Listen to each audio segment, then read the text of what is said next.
Je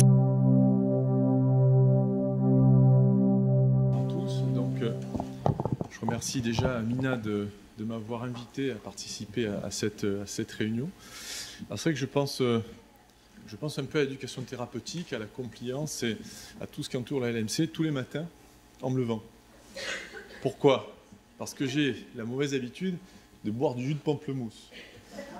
Donc tous les matins, 2 pamplemousses, je presse mes pamplemousses et je me dis, damned, ça pourrait interagir si je devais prendre certains médicaments. Vous voyez, tous les matins en me levant, je pense à ça. Bon, alors je suis rassuré parce que vous avez fini en disant que l'éducation thérapeutique, que la LMC rentrait dans l'éducation thérapeutique. Heureusement, parce que si vous avez dit le contraire, j'étais mal, je serais parti par la petite porte. Et puis c'est l'occasion, puisque le Dr Jacquem a précisé que notre prise en charge de la LMC pouvait être encore améliorée. Elle est bonne, mais elle pouvait être encore améliorée dans le sens, pas de la thérapeutique elle-même, mais dans ce qui est autour de la thérapeutique. Eh bien, l'éducation thérapeutique du patient, c'est justement cette optique-là. Donc, je peux passer les diapos? Clic gauche. Alors d'abord, qu'est-ce que l'éducation thérapeutique du patient? Donc, la définition de l'OMS, c'est un ensemble d'approches qui visent à aider les patients à acquérir ou maintenir les compétences dont ils ont besoin pour gérer au mieux leur vie avec une maladie chronique. Et mine de rien, c'est une petite révolution parce que là, on ne demande pas aux médecins d'apporter la parole sainte, mais on demande aux patients de participer activement à sa prise en charge et grâce à l'acquisition de compétences, donc pas seulement de règles de vie, etc., mais comprendre ce que l'on fait et pourquoi on le fait. Et c'est vraiment une révolution dans la prise en charge des maladies chroniques en général. Alors évidemment, cette ETP, elle est complémentaire et elle ne rentre pas du tout en concurrence avec les soins, la prise en charge classique, ce que propose le médecin traitant ou l'hématologue. Évidemment, adaptation à chaque patient, hein, nous sommes tous uniques et c'est clair que la médecine maintenant va vers une adaptation pour chaque patient. Et évidemment, c'est une approche pluridisciplinaire, ce n'est pas l'approche d'un médecin qui va expliquer ce qu'il faut faire aux patients, c'est toute une équipe qui va essayer d'améliorer la prise en charge en apportant une formation au patient et à son entourage d'ailleurs. Alors, ce que je vais vous présenter, c'est un projet d'éducation thérapeutique. Alors je dis bien c'est un projet puisqu'il n'a pas encore été validé par l'ARS, donc je prends des précautions, surtout qu'il y a Mme Jacquem qui est là. Et donc, vous voyez, hémato-oncologie Patient Education, pour faire anglo-saxon, on a dépensé des centaines de milliers d'euros auprès d'agences de communication pour trouver cet acronyme. Non, non, vous inquiétez pas, on l'a fait tout seul. On l'a fait tout seul. Et c'est le projet, on l'appelait donc HOP. Et HOP, on peut le traduire évidemment par espoir, mais j'aime pas cette traduction. Je préfère le traduire par attente. Parce qu'en fait, c'est plutôt une attente des patients et on essaie de répondre à cette attente des patients à travers ce projet qui, bien évidemment, n'est pas limité à la leucémie myéloïde chronique, mais évidemment... Alors, je ne savais pas que vous avez passé ce diplôme, j'étais très, très content de l'apprendre. Et évidemment, l'association fait partie des associations associées, c'est pas très joli, mais associées à notre action, et je vous invite à venir nous aider, hein, parce que maintenant que vous êtes formés, voilà. Ok, alors simplement, je voudrais quand même rendre à César ce qui est à César, et la cheville ouvrière, ceux qui ont monté le projet, les 2 personnes qui ont vraiment porté le projet, ne peuvent pas être là ce matin, mais il faut aussi des gens pour soigner les patients.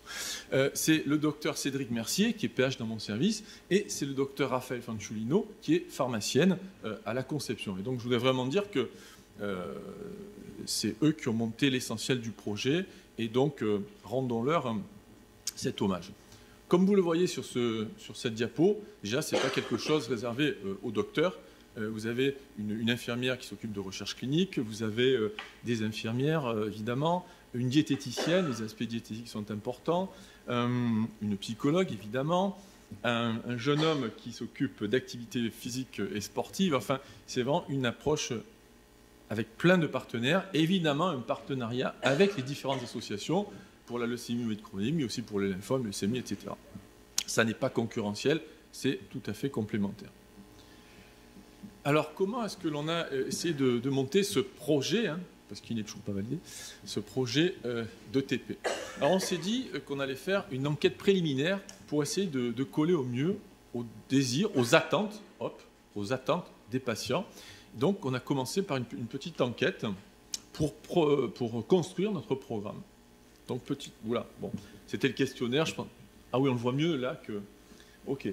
Donc on a fait un certain nombre de propositions d'ateliers, de formation à un échantillon de patients qui pouvaient avoir des LMC, mais c'est ouvert à l'hémato-onco en général. Et qu'est-ce que l'on nous a répondu? Voilà, c'est le taux de volonté de participation aux différents ateliers. Alors, je ne sais pas si vous voyez très bien, mais enfin c'est j'ai un cancer, parlons-en, comprendre son bilan, savoir lire mon ordonnance, etc. Et donc, on a retenu évidemment des items qui emportaient l'adhésion d'au moins 50 à 60% des patients pour essayer de coller le mieux possible à la demande. On a décliné, on espère que l'on va décliner cette ETP sous deux formes. D'une part, des séances collectives. Alors, collectives, petit groupe, un groupe d'une dizaine de personnes, mais des séances collectives, donc orientées en fonction des besoins et des demandes de l'attente des patients, c'est-à-dire 4 ou 5 groupes, avec comprendre mon ordonnance et gérer les effets secondaires. L'alimentation, parlons-en, c'est très important, et quand on discute avec vous, on s'aperçoit d'ailleurs que les troubles de l'alimentation liés au traitement pour la LMC ou autre, c'est quelque chose de très important. Alors, on a poussé le vice jusqu'à même commencer des cours de cuisine. Des cours de cuisine pour les patients en cours de chimiothérapie, avec de vrais profs cuisiniers. Après, donc, bouger à moins de lutter contre la fatigue.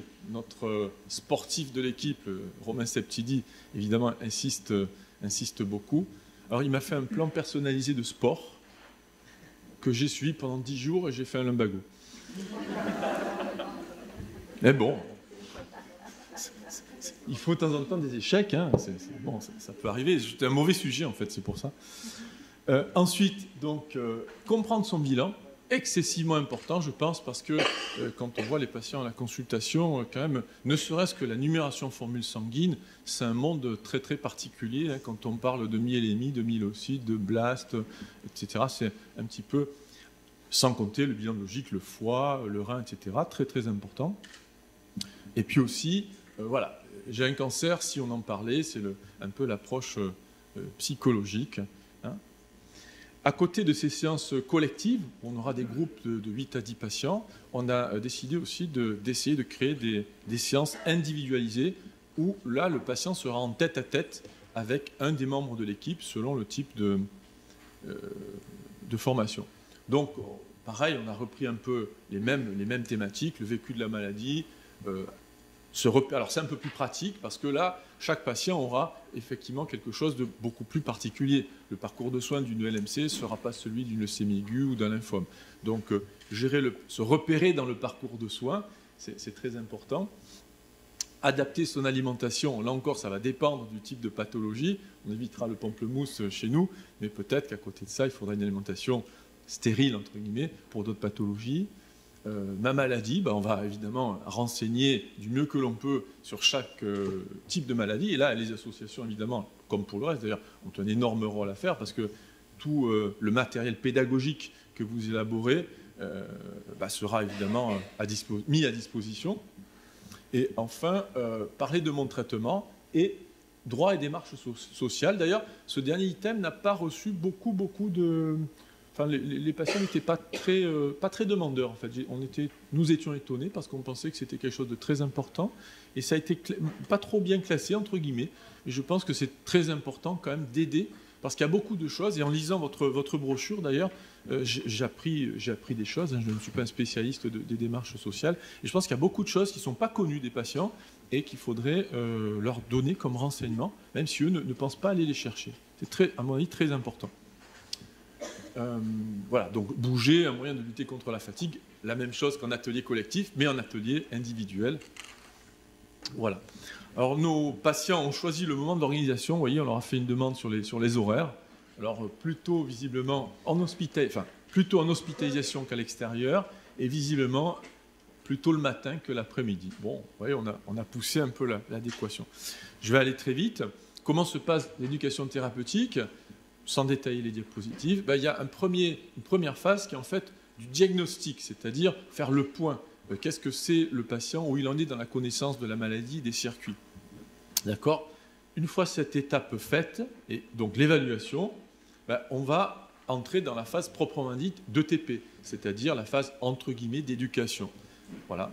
Et bien entendu, chaque fois qu'on donne une éducation, entre guillemets, il faut l'évaluer. Et en fait, c'est la troisième phase de l'ETP, c'est-à-dire que là, on se dit, finalement, qu'est-ce qui a été perçu, qu'est-ce qui reste de ce qu'on a fait, pour évidemment revenir sur les points qui seraient encore à améliorer. Et voilà, j'ai terminé dans les temps.